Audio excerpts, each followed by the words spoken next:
আসসালামু আলাইকুম।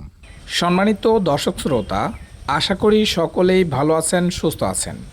দর্শক বন্ধুরা, আমাদের আজকের এই ভিডিওতে আপনাকে স্বাগতম।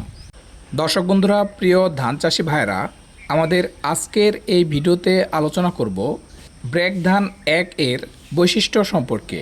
জানানোর চেষ্টা করব ব্র্যাক ধান 1 এর গড় ফলন, জীবনকাল এবং সেই সাথে জানানোর চেষ্টা করব ব্র্যাক ধান 1 চাষ করলে অন্যান্য কি সুবিধা পাওয়া যায়। আরও জানানোর চেষ্টা করব ব্র্যাক ধান 1 বপনের সময় সম্পর্কে। দর্শক বন্ধুরা, আর কথা না বাড়িয়ে চলুন বিস্তারিতভাবে আলোচনা শুরু করা যাক। আলোচনা শুরু করার আগে আপনারা যারা কৃষিকে ভালোবাসেন, কৃষি কাজের সাথে সম্পৃক্ত আছেন, তাদের কাছে একটাই রিকোয়েস্ট থাকবে, আমাদের চ্যানেলটি সাবস্ক্রাইব করে আমাদের পাশেই থাকুন। ব্র্যাক ধান 1।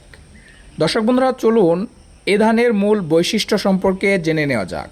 প্রথমেই জানা যাক এই ধানটি ঠিক কোন মৌসুমে চাষ করতে পারবেন।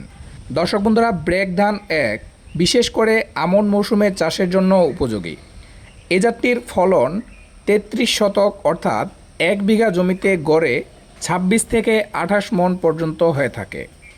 এ জাতটির জীবনকাল ধান রোপণ থেকে ধান পাকা পর্যন্ত 110 থেকে 115 দিনের মধ্যে সম্পূর্ণ হয়ে থাকে। দর্শক বন্ধুরা, চলুন এবার জেনে নেওয়া যাক ব্র্যাক ধান 1 এর বীজ হার সম্পর্কে। প্রতি বিঘা জমিতে বীজতলা তৈরির জন্য মাত্র 2 কেজি বীজের প্রয়োজন হয় ব্র্যাক ধান 1 এই জাতটিতে। দর্শক বন্ধুরা, প্রিয় ধান চাষি ভাইরা, চলুন এবার জেনে নেওয়া যাক ব্র্যাক ধান 1 চাষ করলে অন্যান্য কি সুবিধা পাওয়া যায়। ব্র্যাক ধান 1 দ্রুত পাকার কারণে জমি তাড়াতাড়ি খালি হয়ে যায় এবং সহজেই আগাম, আলু ও সরিষা চাষ করা সম্ভব হয়ে থাকে। দর্শক বন্ধুরা, প্রিয় চাষি ভাইরা, ব্র্যাক ধান 1 বীজতলায় বপনের উপযুক্ত সময় মে থেকে জুলাই মাস পর্যন্ত হয়ে থাকে। সম্মানিত দর্শক শ্রোতা, প্রিয় চাষি ভাইরা, আপনারা চাইলে অনায়াসে ব্র্যাক ধান 1 চাষ করতে পারেন এবং ব্র্যাক ধান 1 কিন্তু বিভিন্ন জায়গায় গুটি ধান নামে পরিচিত। সেই সুবাদে আপনারা চাইলে সহজেই এটি আমন মৌসুমে চাষ করতে পারেন। দর্শক বন্ধুরা, আমাদের আজকের এই ভিডিওটি এ পর্যন্তই।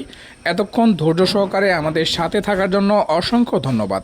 এতক্ষণে ভালো থাকবেন, সুস্থ থাকবেন। দেখা হবে, কথা হবে নতুন কোনো বিষয়ে, নতুন কোনো ভিডিও নিয়ে।